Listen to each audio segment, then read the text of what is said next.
"Spare me, human," pleaded the alien captive. "My kind can grant you strong descendants." The rusty door groaned open, casting a long, jagged shadow across the sand-littered floor. In the doorway stood Nate Corwin, a tall figure framed by the harsh sun of the Karen wastelands. His shadow stretched into the grim cell, the light glinting off the survival knife in his firm grip. Dust clung to his sweat-slicked skin, tracing dirty patterns along his jawline. Inside the cell, a shape stirred, a slender alien woman cowering in the farthest corner.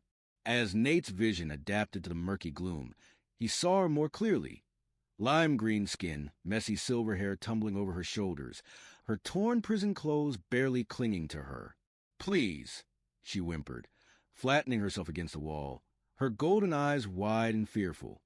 "Have mercy, man of Earth. My body will give you mighty heirs."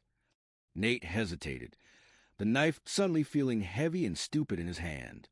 If he remembered right, her name was Lyra, listed as a Kirin prisoner, one of the races decimated when Earth's Federation had come to bolster the Phyrexian armies against the Zoran Empire. She expected him to kill her. "Shit," he muttered, stepping forward. Lyra flinched, expecting death, but instead, Nate swung the blade down and slashed through the energy cuffs binding her wrists. The restraints cracked and fell away. "You're free," Nate said gruffly. Fishing into his jacket, he pressed a chip security token into her trembling hand. "Head through the maintenance ducts, east past the old filtration plant.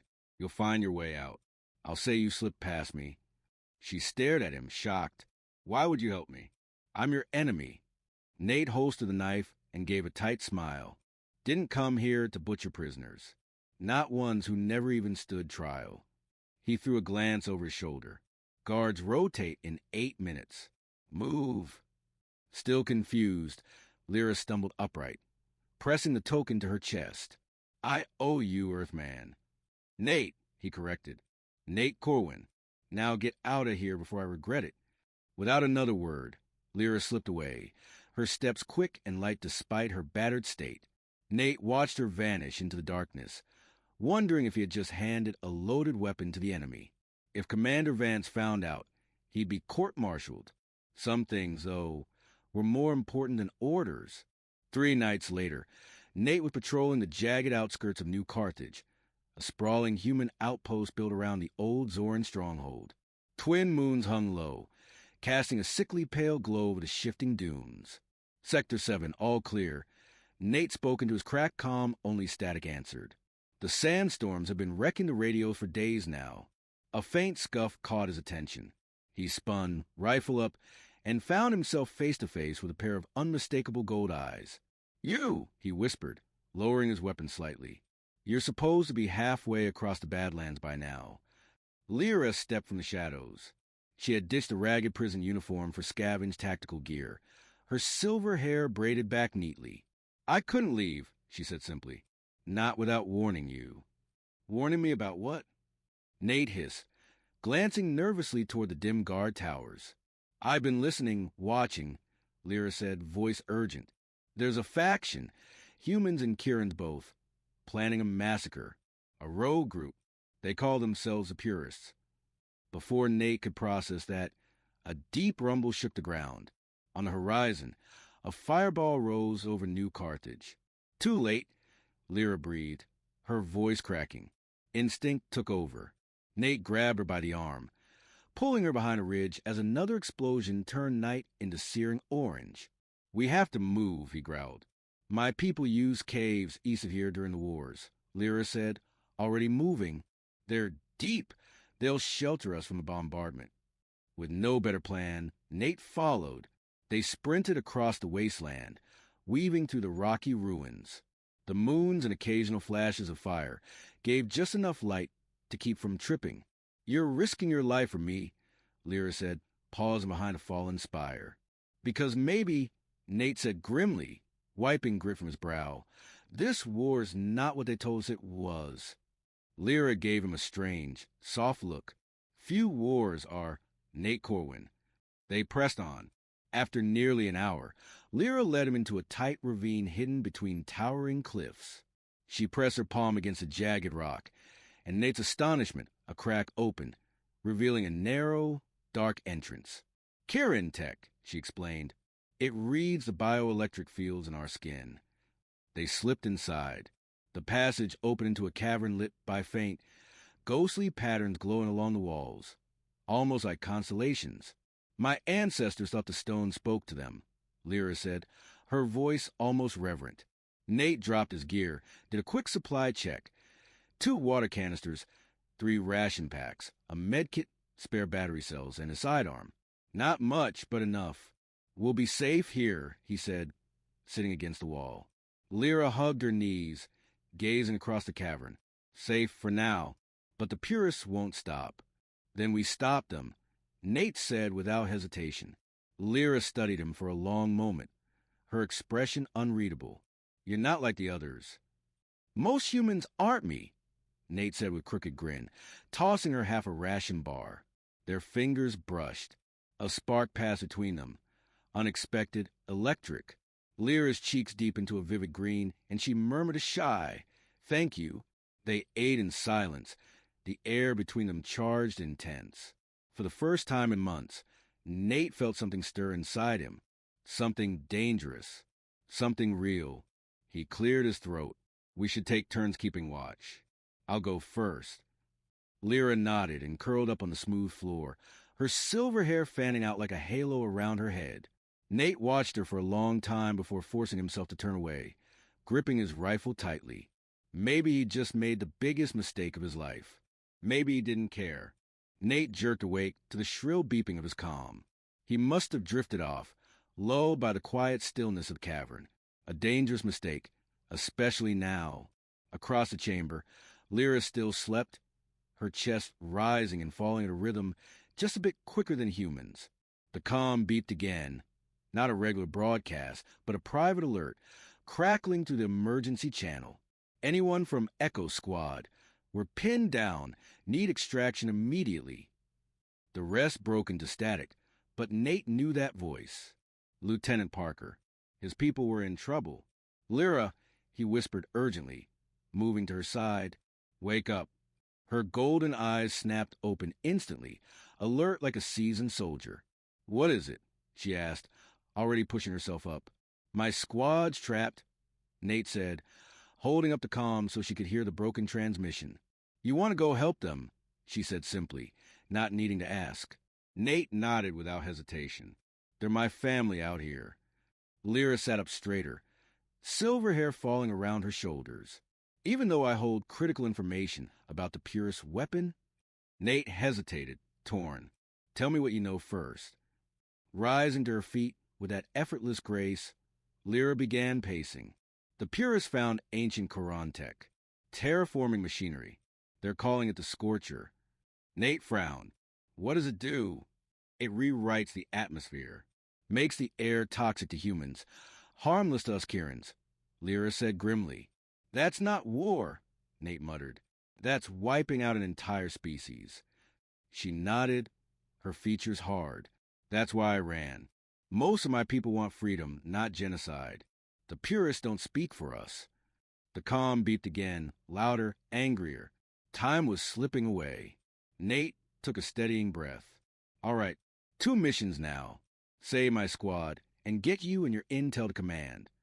Lyra stepped closer. The faint scent of something like rain-washed stone filled his nose. Your loyalty to your team, it's admirable. Kirins value that deeply, too. What would your people do in my spot?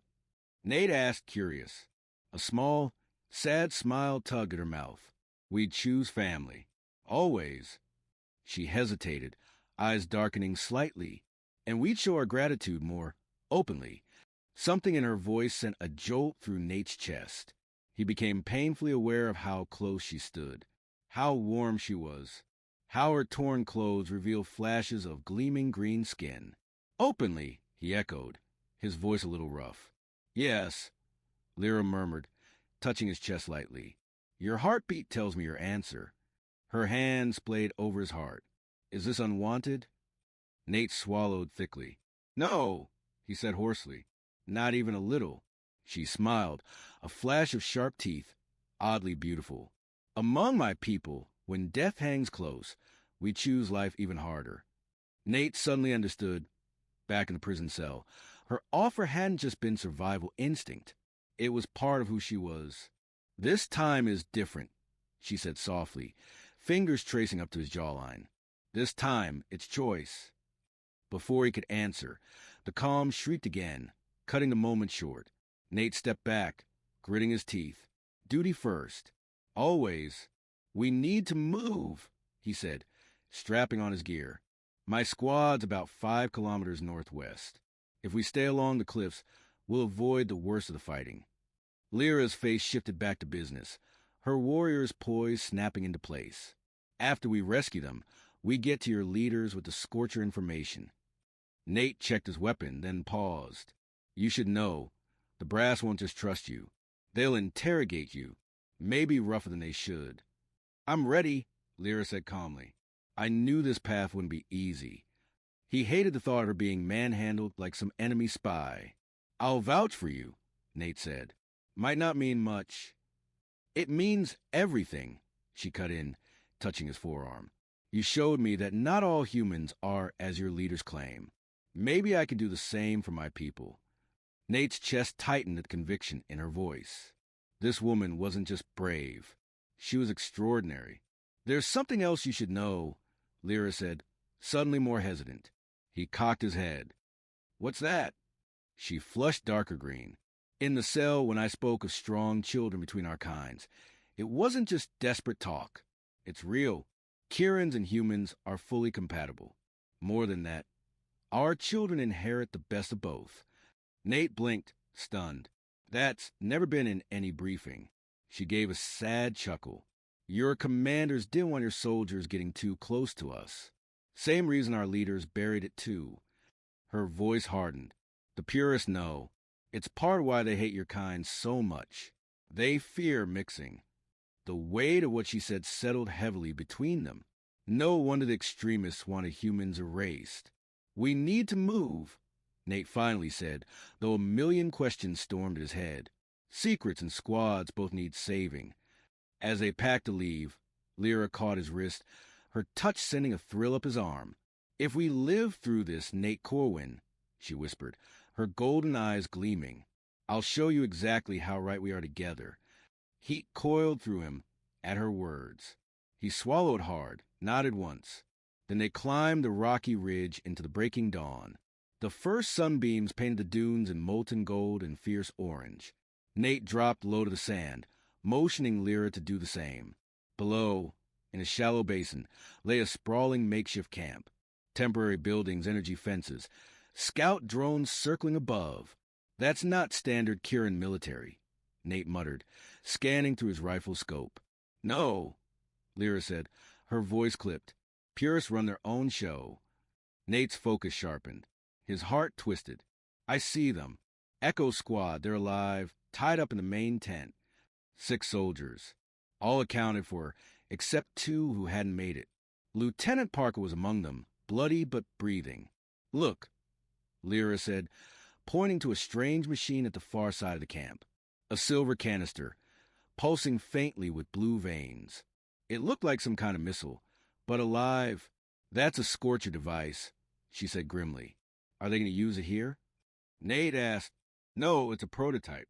A demo model," Lyra said darkly. "But if they're showing commanders..."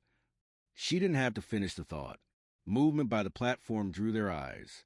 A group of purist officers clustered around the canister. One tapped a panel, and a mist began to spill out, flooding a sealed testing pod full of small animal specimens. Nate watched through his scope in horror as the creatures that resembled Earth mammals writhed and died, while the Kieran ones inside stayed perfectly fine. His stomach churned. Clinical, efficient, monstrous. "We have to destroy that thing," Nate growled, "and get my people out." "I have a plan," Lyra said, turning to him. "But you're not going to like it."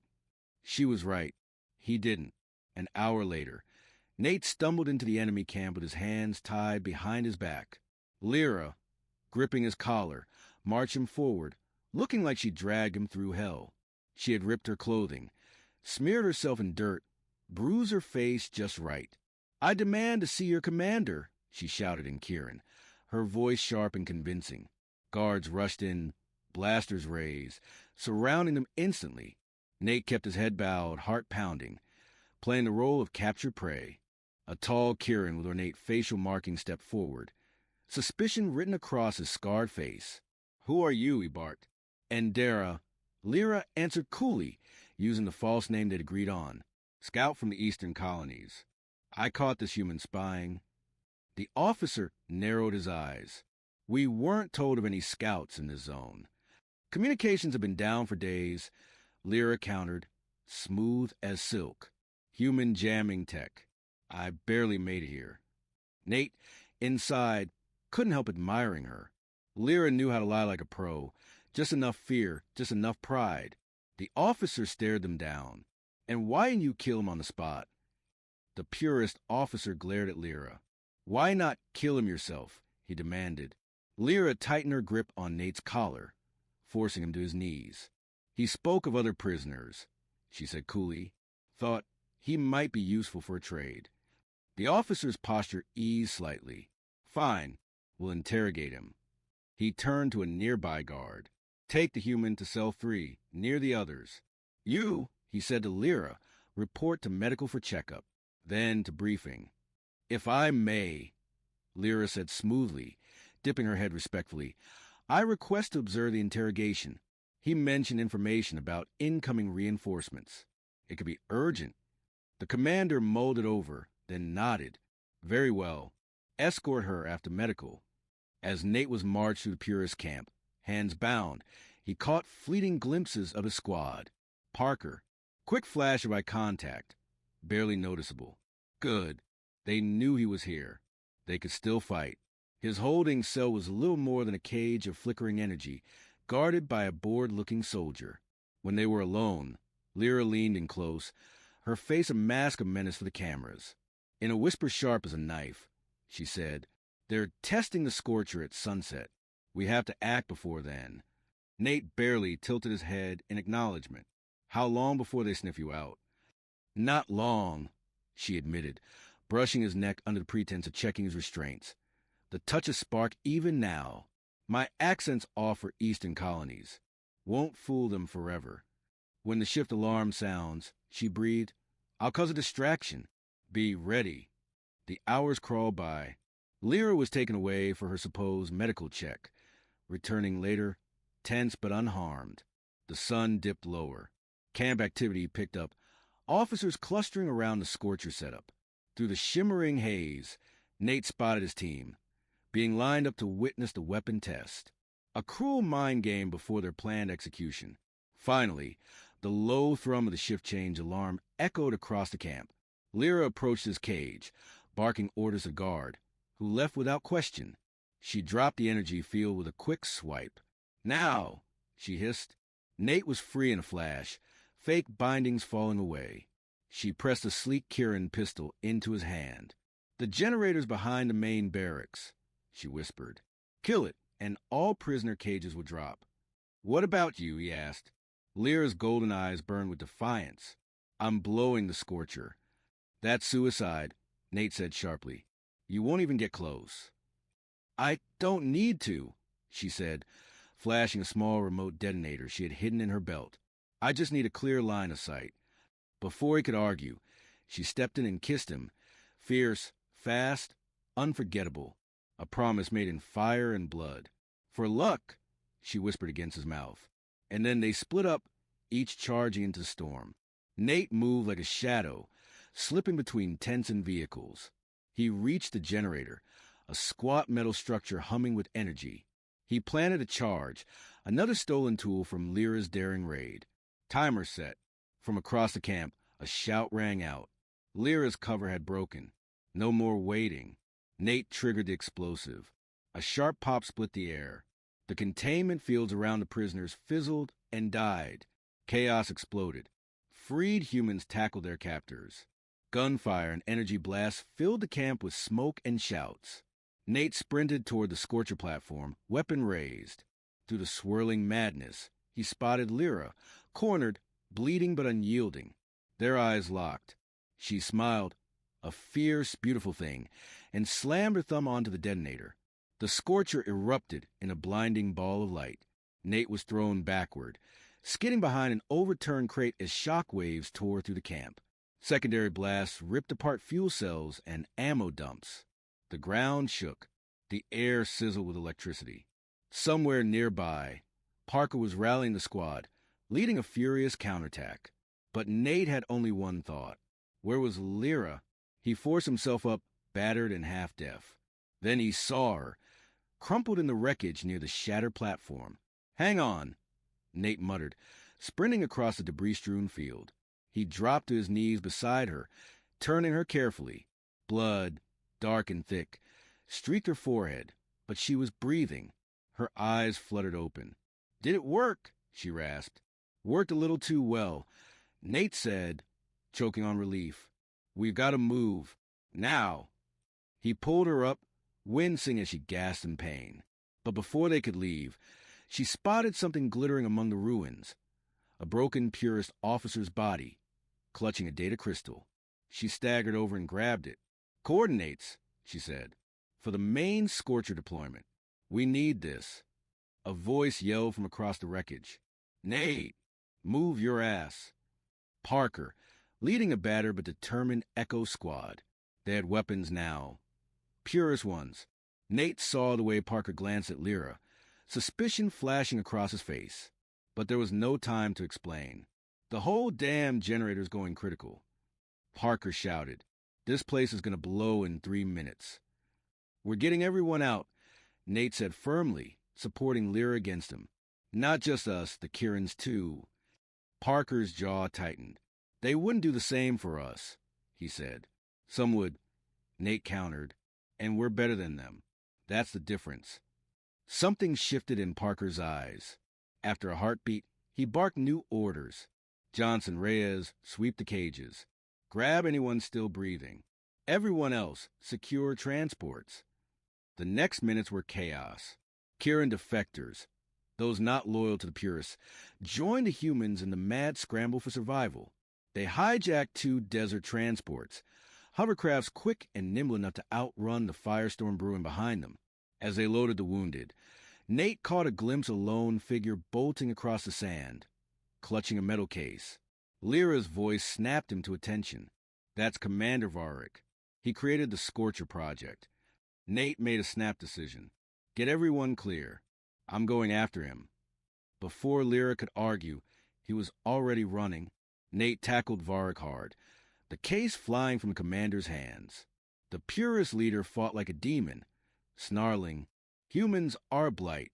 You deserve extinction." Nate drove a fist into the Kirin's ribs. "Funny, I was just thinking the same about maniacs like you." He cuffed Varric with scavenge restraints, grabbed the case, and ran back toward the hovercraft. The ground trembled under their feet. The main core was going critical. They lifted off just as a giant fireball tore the valley apart. A blinding pillar of energy punched into the heavens. The shock waves slammed into their transport.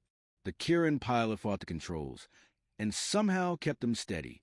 In the packed hold, humans and Kirin sat together, wary, bruised, alive. Parker moved to Nate's side, eyeing Varric and Lyra suspiciously. "You've got a lot to explain, Corwin," he said lowly. "I know," Nate answered. "But first, we get this intel to command. The Purists have a weapon that could wipe out every human left on this planet." Parker's expression hardened. "And you trust her?" He jerked his chin at Lyra. "With my life," Nate said without hesitation. "She just saved us all." Parker stared at him for a long beat, then nodded and moved away. In the back of the transport, Nate tended to Lyra's wounds with what little med supplies they had. "You're good at this," she murmured as he cleaned the cut on her forehead. "Standard field training," he said, focusing on his work. He was acutely aware of how close they were, how warm she felt. "Not so different from Kirin's," Lyra said, her voice soft. "Our hearts beat the same way. We bleed the same when cut. We feel pain." She paused, her golden eyes locking onto his. "And pleasure," she finished quietly. The word lingered between them, heavy with meaning. Despite the blood, the smoke, the chaos of war, Some things refuse to die. Not hope, not connection, not this. Nate felt the same powerful pull between them that had first sparked back in the cavern. When we reached the base, Lyra murmured, her voice so soft only he could hear. They'll separate us, debrief us apart. They might not believe what I have to say, not without you backing me. I won't let that happen, Nate promised, squeezing her hand tightly. We do this together. Her fingers slipped into his, emerald against tan, linking them without hesitation. Together, she agreed quietly. And after, if they survived? She didn't finish the thought, but her golden eyes said everything. Nate felt a fierce protectiveness swell inside him, and something more dangerous. Hope. This woman had risked everything to save lives, including his. Whatever came next, he knew with absolute clarity that everything had changed the moment he'd opened that rusted cell door. I think, he said softly, a crooked smile playing on his lips, we got a lot to talk about. Kieran-human compatibility. Lyra's answering smile, even exhausted, was radiant as their battered transport sped toward the human military stronghold. Carrying its battered, unlikely alliance of survivors, Nate allowed himself, for the first time in a long time, to imagine a future he'd never thought possible. The base loomed ahead, a slab of durasteel and concrete rising from the desert like a fortress from another age. As they descended onto the landing pads, Nate felt Lyra tense beside him. They won't hurt you, he said, trying to sound confident even as unease gnawed at him.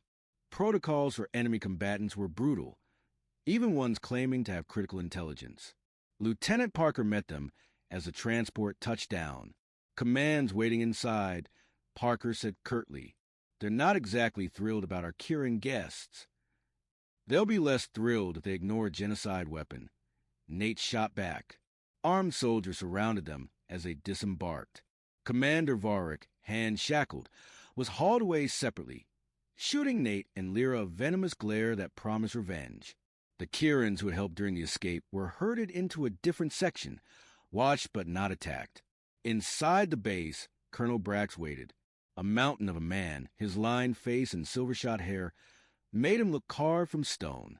His gaze locked immediately onto Lyra. I'm told, Brax said without preamble, you brought intelligence about a Kieran superweapon. He said Kieran like a slur. And this individual is your source. Nate stepped forward, standing firm beside her. This is Lyra Vey of the Kieran sovereignty.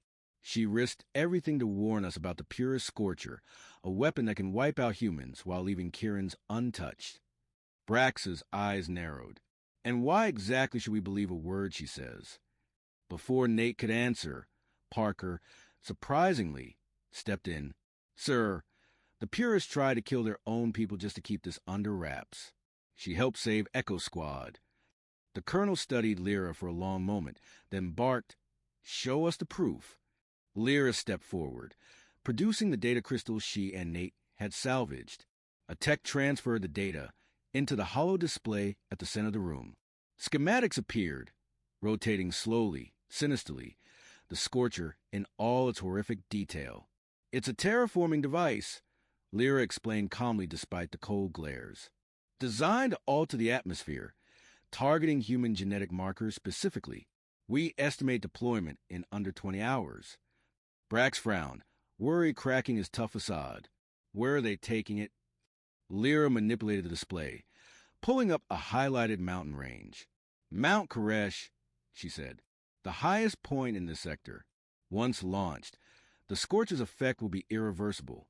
A wave of muttering rippled through the command staff. Mount Koresh was deep in Kieran territory, a suicide mission for any strike team. Even if this is real, one major barked, how do you propose we cross half a continent, through enemy lines, and stop it in time? You won't need to, said a new voice from the door. Everyone turned. Commander Varric, somehow free of his restraints, stood flanked by two bewildered guards. You're wasting time, Varric said, voice cutting. This war is built on lies. Guards raised their weapons, but he made no move. Instead, he stared straight at Lyra. Tell them, he sneered. Tell them about Project Genesis.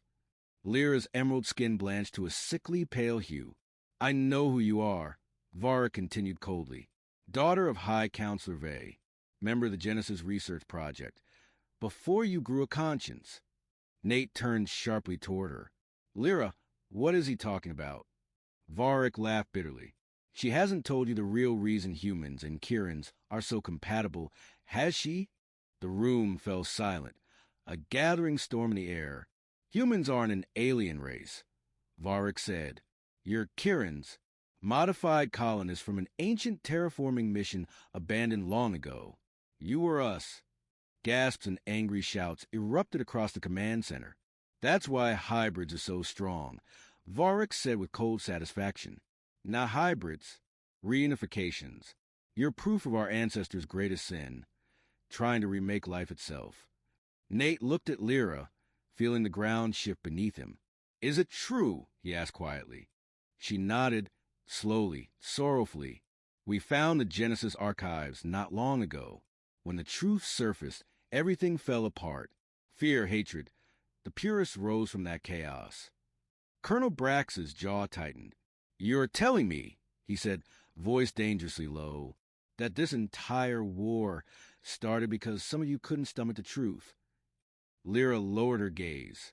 The purists believe humans are a corruption of Kirin purity.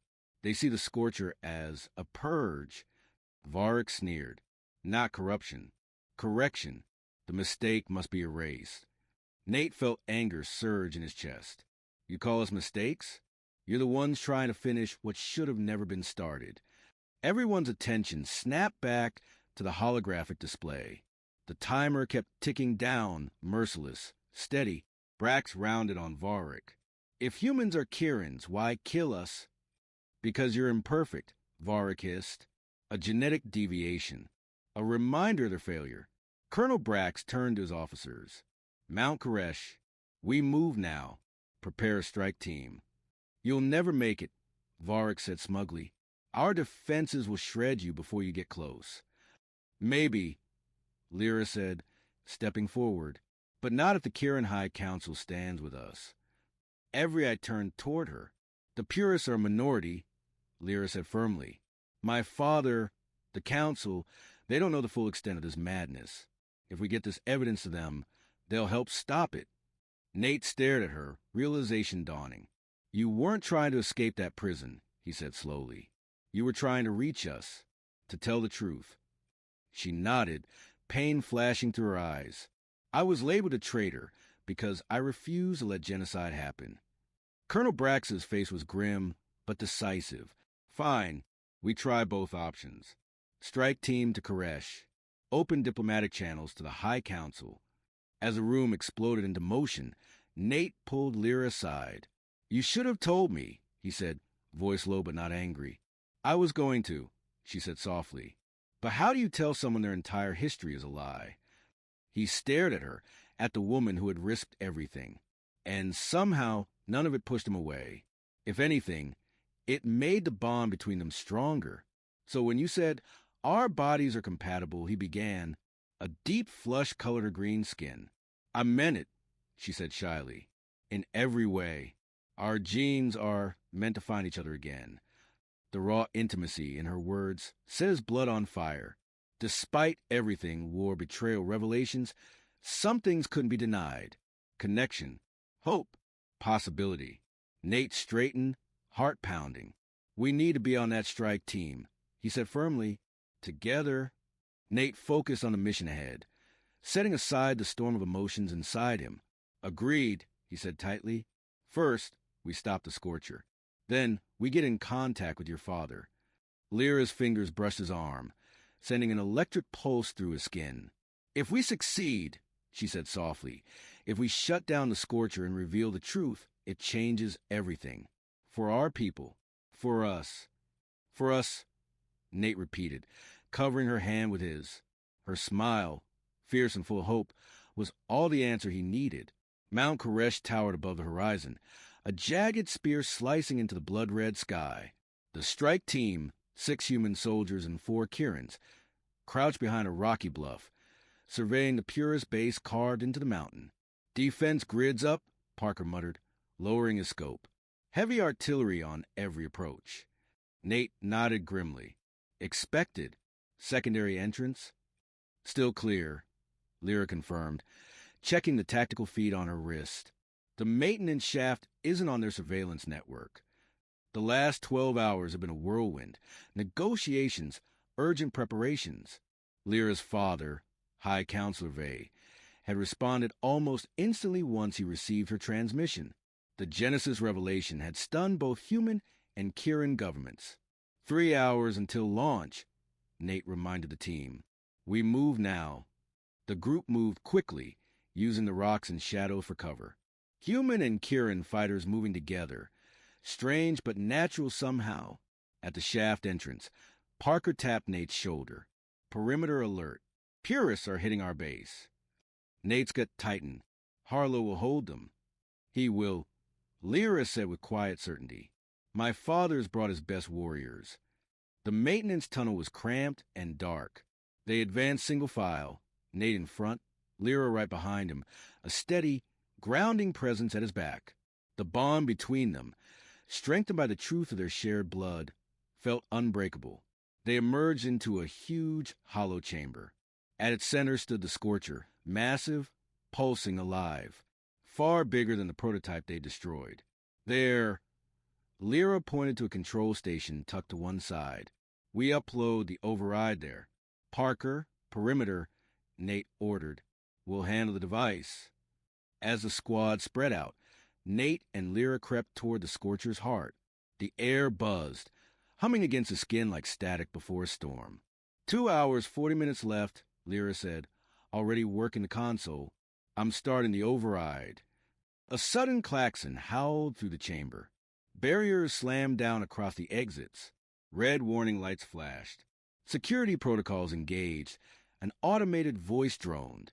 They were waiting for us, Nate muttered, drawing his rifle as Purist guards poured into the room from hidden doors. Keep working, he barked at Lyra, planting himself between her and the incoming soldiers. The firefight exploded into chaos. Parker's team regrouped, setting up a rough perimeter around the control station. Nate moved without hesitation, every shot precise, his mind laser-focused on protecting Lyra at all costs. Override at 60%. Lyra shouted, hands flying over controls. Buy me more time. Before Nate could answer, another alarm shrieked, different, sharper. Perimeter breach detected. The system blared. Multiple hostiles inbound. Parker cursed under his breath. That's not good. The main doors blew inward, but instead of more purists, human and Kieran soldiers stormed in, led by Colonel Brax and High Counselor Vey. Father! Lyra gasped. The assault on the base was a trick. Vey shouted as he led his troops into fray. We anticipated it and countered. The truth spreading across both sides, Brax growled, dropping behind cover beside Nate. The Genesis archives are broadcasting across every channel. With the reinforcements securing the room, Lyra finally finished the override. The Scorcher's ominous hum faltered, then faded. The glowing energy veins across its surface went dark. Device neutralized, Lyra cried, her voice breaking with relief. The atmospheric systems are reverting back to neutral protocols. A ragged cheer broke out across the chamber.